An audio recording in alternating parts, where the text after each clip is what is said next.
Y los hombres que custodiaban a Jesús se burlaban de él y le golpeaban.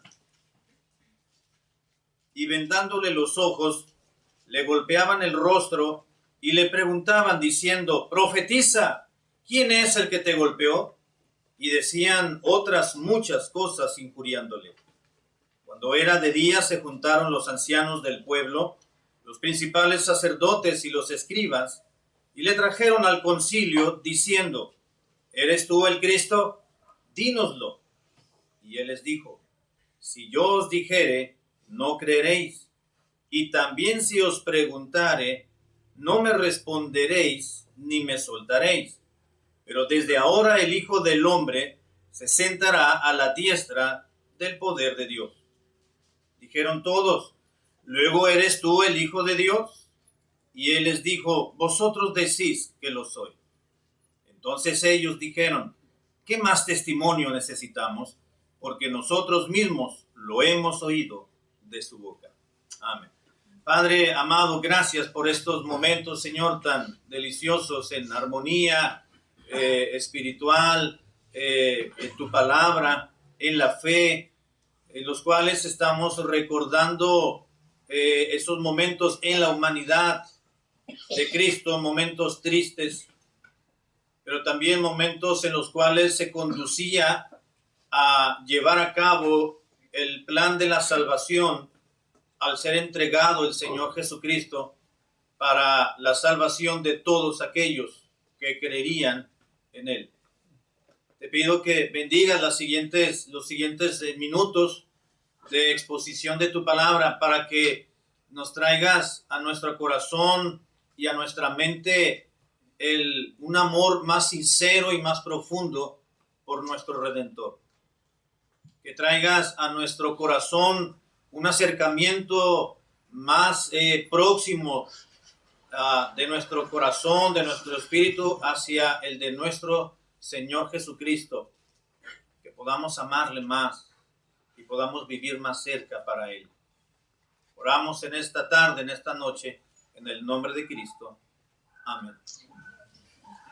La semana que había estado transcurriendo, una vez que entró a Jerusalén, lo que ya meditábamos el domingo por la mañana, de la conocida entrada triunfal, que así se le llama, pero realmente él entró una semana antes a Jerusalén, pues para ser asesinado, para ser entregado en manos de hombres pecadores y para quitarle la vida. Así que una semana previa al pasaje del cual hemos leído, había entrado el propio Señor Jesucristo a la ciudad de Jerusalén, reconocido como tal, como el Rey, y lo proclamaron así en su llegada a esta ciudad. Sin embargo, una noche antes de ser crucificado, se fueron suscitando varios acontecimientos que siempre lo que tiene que ver con nuestro Señor Jesucristo siempre será relevante. Entre estos encontramos, por ejemplo, algunos interrogatorios por parte del Sanedrín, hostiles, gente malvada, gente movida por Satanás, por el enemigo. Sin embargo, esto debía de llevarse a cabo porque era parte del plan que se había estado en la mente de la Trinidad por siglos en la eternidad pasada. Así que encontramos este pasaje con una serie de situaciones en los cuales vemos que en la propia humanidad del Señor Jesús seguramente vino de mayor a menor su estado emocional, vamos a llamarle de esa manera, hablando de la humanidad de Cristo. Así que, como ya lo mencionaba el hermano Antonio en su exposición, había una serie de situaciones en las cuales el Señor Jesús se encontró y se topó con ellos. Claro, Él sabía lo que está sucediendo porque Él es Dios. Pero vemos que esas horas antes de ser entregado, hubo eventos en los cuales vemos claramente la situación en las cuales pudo él haberse desanimado, haberse consternado por lo que iba a suceder, repito, en la humanidad de Cristo. Pero era necesario que estos eventos así sucedieran. Una vez que lo aprendieron, sabiendo ya de antemano cómo él sería entregado a través de uno de ellos, llamado Judas Iscariote, que realmente no hubo un arrepentimiento por parte de él, nos dice la Escritura, sencillamente fue un remordimiento por lo que hizo. Y una vez que lo entregó con un beso, dice la palabra de Dios, entonces comenzó esas horas previas a la crucifixión. La crucifixión, quiero decir, era una muerte sarcástica y lenta por parte del Imperio Romano, que ya en el Imperio griego se había utilizado en muchas ocasiones, pero el Imperio Romano vino a pulirlo, si me permite el término, para que hubiese una ignominia bastante expuesta al pueblo, para que los que eran crucificados pudiesen estar expuestos a su crimen malvado. Pero antes de ello, debía el Señor Jesús padecer ciertos eventos que están narrados por los evangelistas. El que menos detalle nos presenta de los cuatro es justamente el evangelista Lucas.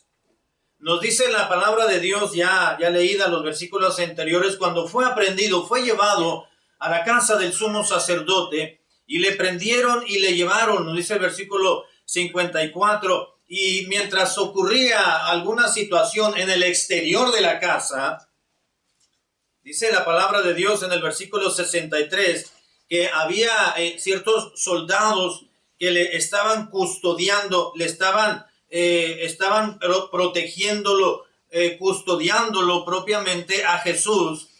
Pero antes de comenzar el interrogatorio esa noche, comenzaron las burlas, los desprecios y esos relatos tristes que encontramos en muchos pasajes de la Biblia respecto a ciertos personajes. Dice el versículo 63, y los hombres que custodiaban a Jesús se burlaban de él y le golpeaban, y vendándole los ojos, le golpeaban el rostro y le preguntaban diciendo a manera de bofa y de burla, profetiza, ¿quién te golpeó? Es interesante que en este corto pasaje encontramos 3 preguntas dirigidas al Señor Jesucristo. Una de ellas la encontramos justamente en este versículo. En esta narrativa encontremos 3 interrogantes, 3 preguntas dirigidas al Señor Jesús, preguntas interesantes que veremos a continuación. La primera es esta, le dice la Biblia que estos hombres que custodiaban a Jesús, no nos dice que era el pasaje de Lucas, no nos especifica si eran romanos o si eran parte de la guardia del templo, que tenían una guardia muy particular, o eran hombres sencillamente contratados por el Sanedrín o el concilio. Sencillamente Lucas nos dice, había unos hombres que le custodiaban, pero no solamente le custodiaban, lo protegían, lo guardaban, porque había un evento importante que llevar a cabo, así que estaban simulando algunos juicios. Y estos hombres que le resguardaban, dice que le golpeaban. Y a manera de bofa y de burla le vendaban los ojos y le continuaban golpeando al Señor Jesucristo en el rostro. Y luego le cuestionaban, dinos, profetiza, ¿quién fue el que te ha golpeado de nosotros? Es interesante, la primera pregunta que encontramos en este relato es esta, ¿quién es el que te ha golpeado, el que te golpeó? Esto es por parte, la primera pregunta es por parte de los custodios. Ellos sabían de quién se trataba, ellos sabían quién era Jesús. Y entre esta pregunta, ¿quién fue el que te golpeó? Vemos algunos aspectos interesantes. Número 1, al preguntarle y al hacerle mofa, hacer mofa del propio Señor Jesucristo, y al interrogarle de manera burlesca, ¿quién es el que te ha golpeado? Es una pregunta que manifestó la ignorancia de estas personas. Ellos sabían de quién se trataba. Ellos ya tenían meses, más que meses, años, escuchando, viendo, participando. Seguro habían escuchado ya las predicaciones, las enseñanzas, las parábolas del Señor Jesús cuando predicaba en este lugar, cuando llegaba aquel otro. La fama de Jesucristo se expandió por muchos lugares, nos dice la Escritura. Así que eran hombres que sabían de quién se trataba, pero dentro de su escarnio que ellos estaban haciendo del propio Señor, en esta pregunta estaban manifestando su propia ignorancia. Porque dice, profetiza, ¿quién fue el que te golpeó? La ignorancia de ellos, porque estaban considerando al Señor Jesucristo como, si me permite usar el término, un simple profeta, para referirme a no que los profetas de los tiempos bíblicos eran simples personas, sencillamente para referirme a Jesucristo lo remarcaron como si fuese un profeta más de los que ellos habían escuchado. ¿Quién es el que te ha golpeado? Es una pregunta sencillamente para quedar de manifiesto la ignorancia de estos hombres. Dice el versículo 64, y vendándole los ojos, le golpeaban el rostro y le preguntaban, y el 65 continúa diciendo, y decían otras muchas cosas, injuriándole. ¿Quién es el que te ha golpeado? Es una pregunta que no solamente manifestó la ignorancia de estos hombres, sino que también manifestó su irreverencia hacia el Señor Jesucristo. Porque nos dicen estos versículos 63, 64 y el mismo 65 que se burlaban, los custodios se burlaban de él, le golpeaban, y el 65 continúa diciendo, y le injuriaban con muchas otras palabras y de otras maneras. No solamente eran personas ignorantes, sino que manifestaron su irreverencia al Hijo de Dios. Hay actitudes que el hombre natural las manifiesta de muchas maneras. Estos hombres, al no creer en Jesucristo como el Hijo de Dios, manifestaron. Seguramente habían escuchado sus enseñanzas, sus exposiciones, habían visto los milagros, pero ciertamente la misma palabra de Dios nos dice cuando aquellos fariseos llegaron, o los escribas, a tentarle al Señor Jesucristo, y él les respondió, erráis ignorando las Escrituras. Seguramente estos hombres estaban ignorando el poder de Dios porque habían ignorado su palabra, su predicación. Y la importancia de estar cerca, en contacto directo con la preciosa palabra de nuestro Dios. ¿Quién es el que te ha golpeado? Preguntaron, manifestando su ignorancia, su irreverencia hacia el Hijo de Dios. Pero también es una pregunta que manifestó o está manifestando su inconsciencia de estos hombres. Porque dice el versículo 65, y decían otras muchas cosas injuriándole. Una injuria es sencillamente un agravio, un ultraje de obra o de palabra. Es decir, es un insulto, es unas palabras en contra de la razón y de la justicia. Así que estos hombres fueron irreverentes e inconscientes porque estaban insultando al propio Señor Jesucristo, al Hijo de Dios. No solamente con sus palabras, sino con sus hechos, al ultrajarlo de la manera que lo estaban haciendo.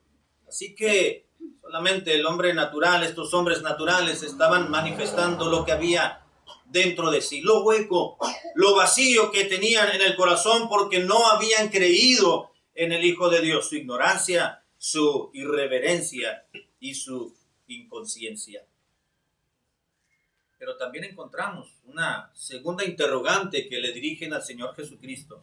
Versículo 66 continúa diciendo, cuando era de día, se juntaron los ancianos del pueblo, los principales sacerdotes y los escribas, y le trajeron al concilio, diciendo, ¿eres tú el Cristo? Dínoslo, dijeron. En esta segunda interrogante dirigida al Señor, ellos estaban afirmando dos aspectos por lo menos. ¿Eres tú el Cristo? Tenían al menos 3 años y medio que el Señor Jesucristo había estado ministrando entre el pueblo de Israel. Había predicado, había hecho milagros, sanidades, prodigios. Su fama se había extendido por mucha tierra conocida en ese entonces, y ellos conocían y sabían como judíos quién era él, pero estaban esperando tentarlo de alguna manera para poderle hacer un fallo en contra de él. Fallo ilegítimo, por supuesto. ¿Eres tú el Cristo? Había transcurrido toda esa noche que había sido entregado. Lo habían maltratado, lo habían golpeado, se burlaban de él, se reían de él, continuaron haciendo todas estas injurias, todas estas insultos hacia él. Le faltaban al respeto de una manera inconsciente y arbitraria. Y pasaron las horas toda esa madrugada, y cuando ya había amanecido, ahora los custodios lo llevaron con estos grupos de personas, con el concilio o el Sanedrín. Estaba conjuntado o constituido por los ancianos del pueblo de Israel, por los principales sacerdotes, como dice el pasaje, y algunos de los escribas. Así que lo llevaron a cierto lugar, y de manera desesperada nos parece por el versículo 67, ¿eres tú el Cristo? Dínoslo, dijeron. Esta pregunta es una pregunta que está declarando, está afirmando quién era él realmente y quién es él realmente. Así que, ¿eres tú el Cristo? Esta interrogante dirigida al Señor solamente estaba afirmando quién era, su persona. Era el Cristo. Ellos mismos estaban respondiendo, el Cristo, el Hijo del Dios viviente. En Juan capítulo 3 versículo 2 nos dice la palabra de Dios. Juan capítulo 3 versículo 2. ¿Quién era el Señor Jesucristo? Y la respuesta a esta pregunta, ¿eres tú el Cristo? ¿Eres tú el Mesías? ¿Eres tú el enviado de Dios? Le estaban consultando a Jesucristo. Juan capítulo 3 versículo 2 dice en la Biblia, este vino a Jesús de noche, hablando justamente de Nicodemo. Este vino a Jesús de noche y le dijo, Rabí, sabemos que has venido de Dios como maestro, porque nadie puede hacer estas señales que tú haces si no está Dios con él. La historia de Nicodemo la conocemos, no voy a abundar. Sencillamente Nicodemo, un discípulo de Jesús, se acercó al Señor con una pregunta que tenía que ver con la docencia. Era una consulta técnica, vamos a decirlo así. Como abogado, como experto en la ley de Moisés, fue a hacer una consulta al Señor y le dijo, maestro, reconociendo su jerarquía al conocimiento de la ley, y le dijo, maestro, hay algo distinto en ti. Quiero consultarte algo porque creo que tú eres especial. Sabemos que has venido de Dios como maestro, como el que nos enseña, como el que dirige, porque nadie puede hacer las obras que tú haces si no está Dios con él. Nicodemo tenía conciencia de que Jesucristo era alguien especial, el enviado de Dios, aquel que había sido enviado por Dios, el Padre, y que estaba ahí con una función muy particular entre ellos. En Lucas capítulo 2 también, si volvemos al pasaje de Lucas capítulo 2, vemos que otro personaje bíblico sabía quién era Jesús. Lucas capítulo 2 versículo 26 nos habla el evangelista Lucas de cuando había nacido el Señor Jesús, cuando era un bebé, un recién nacido. Había pasado un poco más de una semana, 8 días específicamente, como lo marcaba la ley de Moisés, para haber circuncidado al niño. Y le pusieron por nombre Jesús, dice el versículo 21, el cual le había sido puesto también este nombre por el ángel.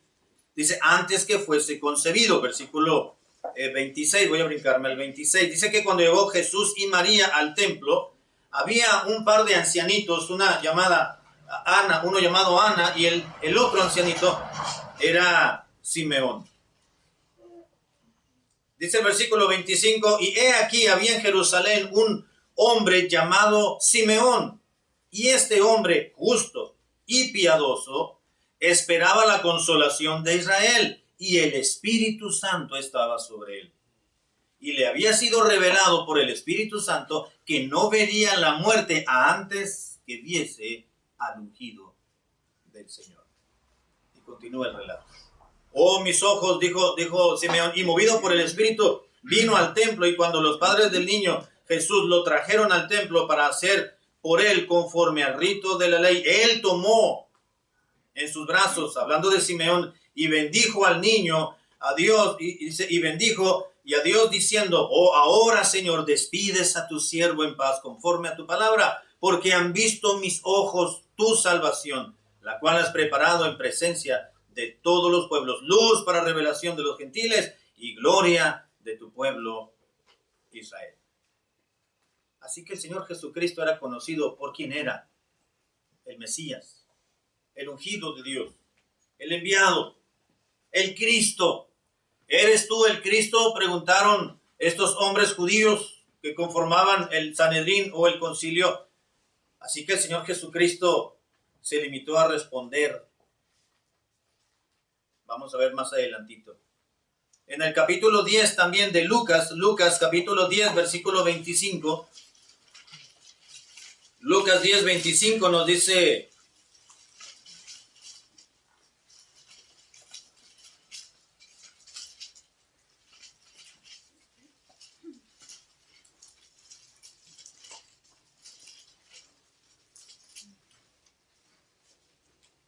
perdón, 4:18, Lucas 4:18, perdón, un versículo. Lucas 4:18, dice la Escritura que cuando el Señor Jesucristo hubo llegado a Nazaret, dice, donde él se había criado, dice que llegó un día de reposo y entró en la sinagoga de Nazaret, versículo 16, conforme a su costumbre, y se levantó a leer, y se le dio el libro del profeta Isaías. Habiéndolo abierto el libro, halló el lugar donde estaba escrito. Versículo 18, el Espíritu del Señor está sobre mí, por cuanto me ha ungido para dar buenas nuevas a los pobres. Me ha enviado a sanar a los quebrantados de corazón, a pregonar libertad a los cautivos y vista a los ciegos, a ponerla en libertad a los oprimidos, y a predicar el año agradable del Señor. Y enrollando el libro, lo dio al ministro y se sentó. Y los ojos de todos en la sinagoga estaban fijos en él, y comenzó a decirles: hoy se ha cumplido esta escritura delante de vosotros, dijo el Señor Jesucristo. Hoy, aquí está el enviado, el ungido de Dios, el Cristo. La respuesta a la pregunta que le hicieron los ancianos del pueblo ya estaba respondida. ¿Eres tú el Cristo? Esta es una interrogante, una pregunta que afirmó su persona, quién era él, pero también que afirmó la obra de Cristo que vino a hacer, que vino a llevar a cabo. Juan 5:36, si volvemos al pasaje de Juan capítulo 5, versículo 36, dice la Escritura: mas yo tengo mayor testimonio que el de Juan, porque las obras que el Padre me dio para que cumpliese, dijo Cristo, las mismas obras que yo hago dan testimonio de mí, de que el Padre me ha enviado, dijo el Señor. Soy el enviado, Dios me ha enviado, y las obras que yo estoy haciendo, incluyendo la obra que vendría más adelante, posteriormente la obra de la cruz, de la redención, sería consumada en él. 9:4, Juan capítulo 9, versículo 4. Juan capítulo 9, versículo 4, el Señor Jesús dijo: me es necesario hacer las obras del que me envió, entre tanto que el día dura, la noche viene, pues cuando nadie puede trabajar, dijo Cristo. Juan capítulo 10, verso 25, ahí mismo, Juan 10, 25. Jesús les respondió, os he dicho y no creéis. Las obras que yo hago en nombre de mi Padre, ellas dan testimonio de mí. Versículo 32, Jesús les respondió, muchas buenas obras os he mostrado de mi Padre. ¿Por cuál de ellas me apedreáis? ¿Eres tú el Cristo? ¿Qué le respondió el Señor Jesús a Felipe? ¿Se acuerdan? Tanto tiempo he estado con ustedes, con vosotros, y todavía no han caído en cuenta quién soy yo. Tanto tiempo que tenía el Señor Jesús ministrando a los suyos, porque a los suyos vino, dice la palabra de Dios. Todavía se ponen enfrente de él a preguntarle lo obvio. ¿Eres tú el Cristo? El Cristo Redentor. Juan capítulo 3, versículo 15, versículos 16 y 17, quiero leer más bien. Juan capítulo 3, versículo 16 dice, porque de tal manera amó Dios al mundo, que ha dado a su Hijo unigénito, para que todo aquel que en él cree no se pierda, mas tenga vida eterna. Porque no envió Dios a su Hijo al mundo para condenar al mundo, sino para que el mundo sea salvo por él. ¿Eres tú el Cristo?, preguntaron. ¿Qué pregunta le estaban haciendo al Señor tan obvia? Y la tercera pregunta que encontramos en este pasaje, lo encontramos en Lucas, ahí mismo capítulo 22, si volvemos a este mismo pasaje, Lucas capítulo 22, y dice, voy a dar lectura desde el 67, ¿eres tú el Cristo? Dínoslo, preguntaron ellos, declarándolo. Y él les dijo, si os dijere, él les respondió, si les digo que sí, no me van a creer. Y si os preguntare yo a ustedes, si ustedes creen que yo lo soy, dijo el Señor, pues no me van a responder y tampoco me van a liberar. Versículo 69, pero desde ahora el Hijo del Hombre, utilizó una frase, el Señor Jesús, escrita y redactada por Daniel, el libro que lleva su nombre, pero desde ahora el Hijo del Hombre se sentará a la diestra del poder de Dios. Dijeron todos, luego tú eres el Hijo de Dios. Como diciendo, lo estás afirmando, ¿verdad? Lo estás diciendo que tú eres el Hijo de Dios. Y él les dijo, vosotros decís que lo soy. Así que encontramos la tercera pregunta en este interrogatorio. Este día por la mañana, ¿eres tú el Hijo de Dios? Aunque la respuesta a esta pregunta, hermanos, era necesaria para ellos reafirmar el veredicto a la noche previa, pues estaban reafirmando que Jesús era realmente, digo era porque sucedió este acto, pero él es realmente el Hijo de Dios. ¿Qué más testimonio necesitamos? Dijeron ellos. Entonces dijeron, ¿qué más testimonio necesitamos? Versículo 71.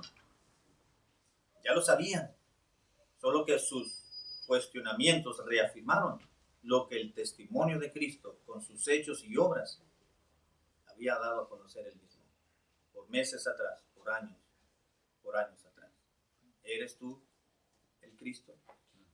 Recordar estos eventos, hermanos, en días como hoy nos deben de movernos a amar más a nuestro Señor. Es verdad que si nos profundizamos en la lectura de la palabra de Dios, vamos a entristecernos por cómo fue que lo entregaron. Quizá nuestro corazón se llene un poco de coraje por Judas, cómo fue que lo entregó.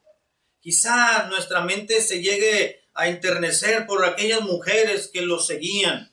Quizá nuestro espíritu llegue a tomar quizás alguna represalia interior, en nuestro interior, por Pedro, cómo intempestivamente y eufóricamente mostró un falso compromiso ante el Señor, como ya lo expresaba el hermano Antonio en su exposición, que Pedro le dijo, yo estoy dispuesto a ir contigo hasta la muerte, pero unas cuantas horas posteriores lo había negado en tres ocasiones.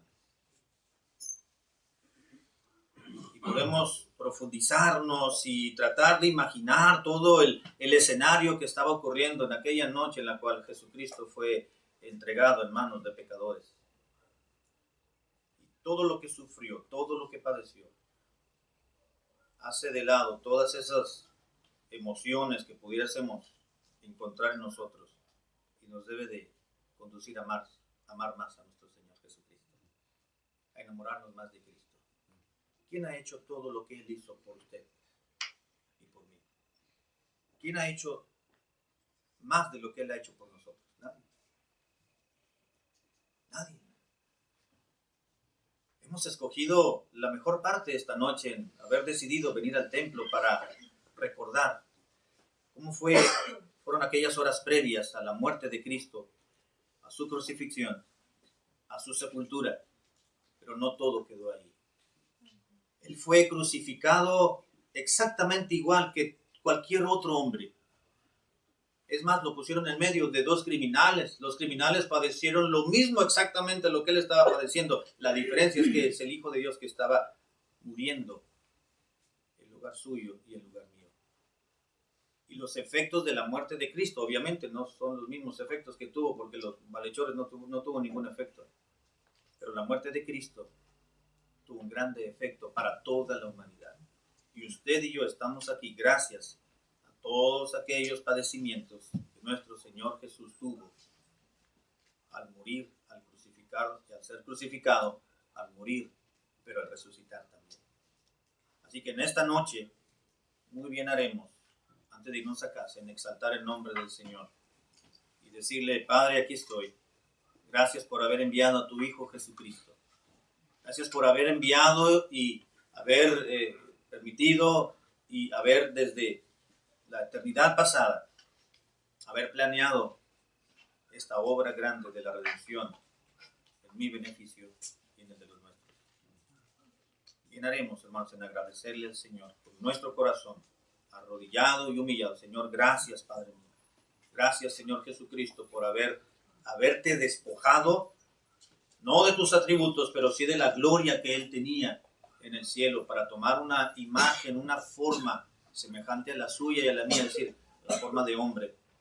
Y no de cualquier hombre, sino de un siervo, dice la Escritura. Y haciéndose obediente hasta la muerte, y muerte de cruz, lo más ignominioso, lo más penoso y lo más vergonzoso de cómo podía morir una persona en aquel tiempo, fue la muerte del Señor Jesucristo. A Él sea la gloria y a Él debemos de enaltecerle y a Él debemos de amarle más y más y más en nuestra relación con Él.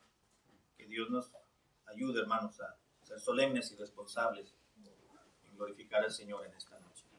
Padre, te damos gracias en esta oportunidad nuevamente porque aquellas horas previas a la crucifixión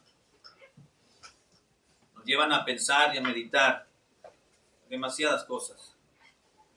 Aquellos hombres impíos, aquellos custodios, aquellos hombres que designaron el concilio para guardar y cuidar y proteger a Jesús en esas últimas horas de vida que Él tuvo antes de ir a la cruz. Cómo ellos se burlaban, cómo te ultrajaron, cómo la ignorancia de ellos nos lleva a pensar que necesitamos también nosotros, por la naturaleza humana que tenemos, de amarte más, de conocerte más, para no caer en situaciones como estas, como Pedro, de haberse apartado, de haberte negado con sus palabras, con sus hechos. Señor, aquellas preguntas que el concilio llevó a cabo y declaró solamente estaban exponiendo la grande verdad de quién tú eres y cómo tú te habías manifestado en aquellos años al pueblo de Israel. Padre, en esta noche queremos decirte que te amamos. Queremos decirte que admiramos lo que has hecho por nosotros, Señor Jesucristo. Gracias por amarnos de esa manera. Nadie nos ha amado, ni nadie nos amará como tú lo has hecho. Gracias por haber tomado la muerte de cruz en lugar nuestro, por esa muerte vicaria. Te amamos, te agradecemos, te reconocemos, te enaltecemos, te glorificamos, te alabamos y te reconocemos no solamente como nuestro Dios, sino como nuestro Salvador.